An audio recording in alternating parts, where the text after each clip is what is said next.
Today on the Point Blank Performance YouTube channel, Fit Gen Ram owners, I'm going to show you guys how to save $25,000. Unless you like taking cash and light it on fire. Since 2019, Ram came out with the brand new Fit Gen Dodge Cummins. Personally, I love these engines. I make a lot of power on them. But there are guys on the forums that run their mouth and they've been motherfucking trucks. And I understand that. But if there's a problem, surely to God there's a solution. Since 2020, we've been upgrading our builds with this product that's on our website. It's for the daily driver. And it's damn for sure the hot shot guys that don't change their oil in their trucks. You know who I'm talking to. Then the guy over here that brings in his truck and we do a build and it makes 6, 7, 8, 900 horsepower. What the hell is it? A push rod. That's right. A push rod is in charge of getting oil down to the lifters. Now it's all making sense. If the push rod were to fail, how am I going to get oil down here to the lifter and it wipes out a Cam Cummins?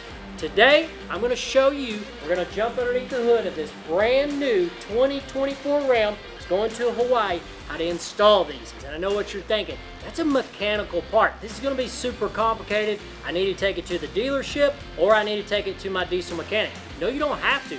You can change oil in your truck, which is a damn chore. You can install these push rods. I'm breaking out some tools. We're getting this started. So we're underneath the hood of our Fit Gen Dodge Cummins. The first thing we need to do is get our electrical system that runs over the valve cover removed and laid over. So we're going to go to the sensor at the very top, the crankcase sensor, pull it off here. Now everything with our stuff is loose to speed up this install. Pull this connector off. Your back pressure sensor, which is green, disconnect it. You'll see that we've got most of the harness here unplugged, which at the back, you're going to have another crankcase filter plug. Unplug it as well so we can slide the harness out. Once we slide it over to the driver's side of the truck, be careful with it. Slide it over. So this whole harness here that I'm holding, remove every bit of it. Take it, place it over to the side. That way this whole valve cover is free from electrical. Next thing we need to do, all of our bolts are loose in our upper crankcase filter cover. Bolt here, here, here, down through here as well. The oil cap does need to come off. Lay it over to the side. What tool will you guys need? An 8mm ratchet socket. Pull all these bolts out. Ours are loose. We're going to lay these on top of the wiper cowl. We're going to pull this straight up. Before you do that, pull the crankcase breather hose over here to the left off. Move it over to the side. Pull the cover off. Take your hand, pull the filter out. Now I'm going to lay these parts on the table. We'll grab a 10mm. We're going to pull the valve cover off. We're almost there. In my toolbox, I grabbed two tools. I've got a 10mm socket.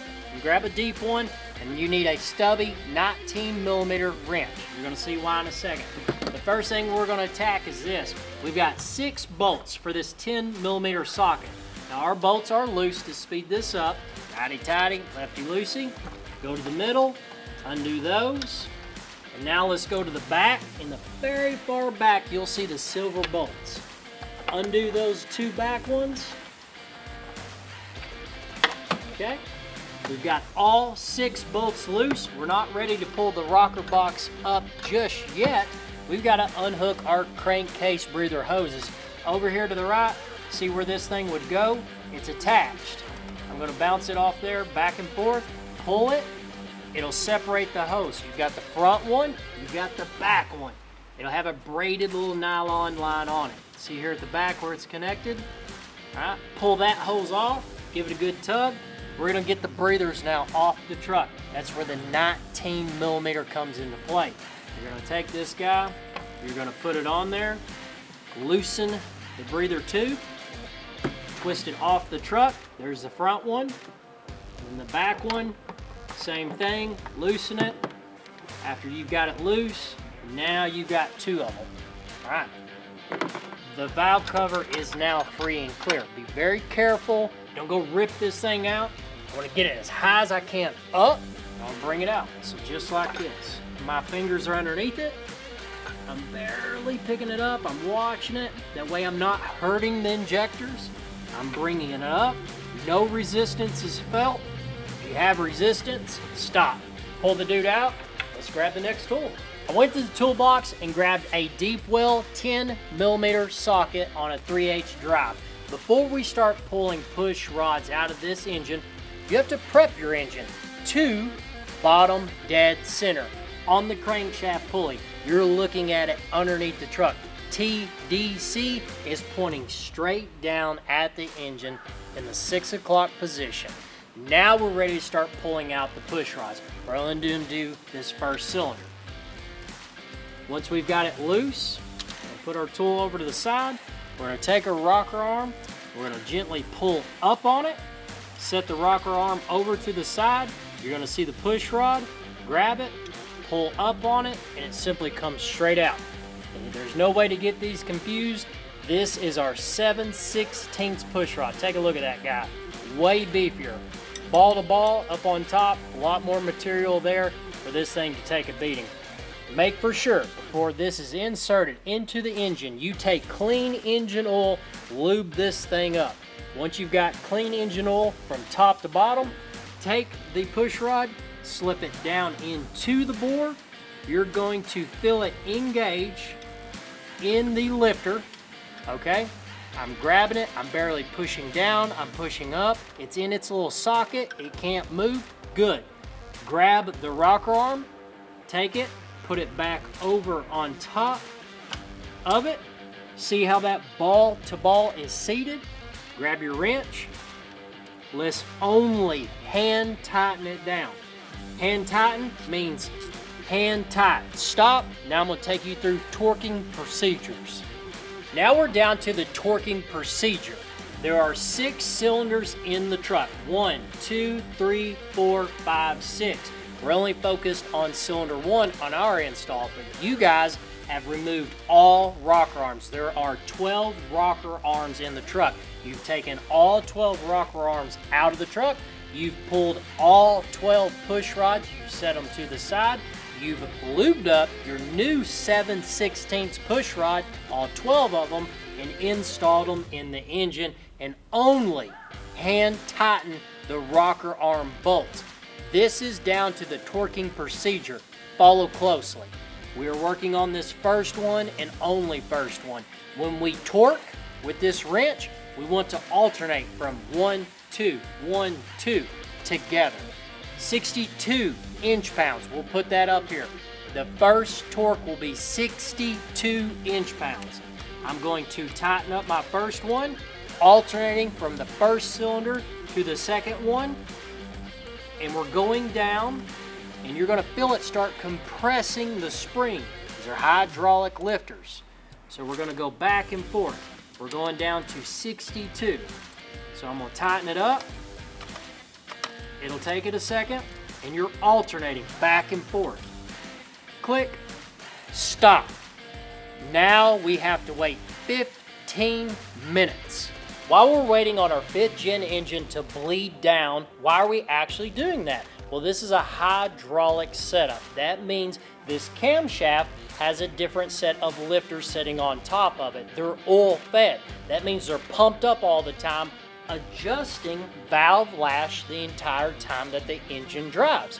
So that means there's a procedure to bleed out all the oil of the lifter to get the correct tolerance between the rocker arm and the valve bridge. So that first step is just truly getting the oil out of the lifter. So we're getting it prepped with 62 inch-pounds. So we torqued it from the top. You got that big push rod that feeds down on that socket. So we said, here's a little bit of torque. We need you to get all that oil out of you. So when we do our final torque, we actually have a true torque. So when it starts up, we have our correct valve lash that goes on. So take the 15 minutes, take a chill pill. Now we're ready to grab our torque wrench and do our final torque. So I went to the toolbox and I've got my final torque wrench, a 3/8 with a 10mm on the end. We're down to the final torquing of all 12 rocker arms on your build. What is that torque? It is 27 feet-pound. so we're gonna go to our first rocker arm, and keep in mind, we're gonna alternate to the first one, second one, first to second one. We're gonna torque it down, and once it's torqued down and you've done all 12 of the rocker arms, you need to wait 45 minutes before you start your truck. Now keep in mind, we're waiting, so therefore we don't have any engine problems. While we're waiting for that, put your valve cover on, dress it out. 18 foot-pounds is the torque spec of that. Hook up all the electrical connectors and make for sure that your oil level is at the very top, because those are hydraulic lifters and they need oil to live. Don't change your oil every 10,000 miles, guys. 5,000 miles, that's where I want to change my oil at. Now keep in mind, we offer this product at pointblankperformance.com. If you want to put an expensive engine in your truck, carry on. But we've seen the forums, we've heard people talk about it. These are the steps that we've taken for our clients to avoid having engine failures, camshaft failures. We've had damn good luck out of these trucks. Pointblankperformance.com, go to the search tab, push rods, you'll see them pull up. Get a set in your truck. If you guys have any questions or comments, put them on the YouTube channel. Why? Because another guy may have them on there. I may have missed out a step. It'll help the other guy. Like, subscribe to the channel, and we'll see you back here at Point Blank Performance.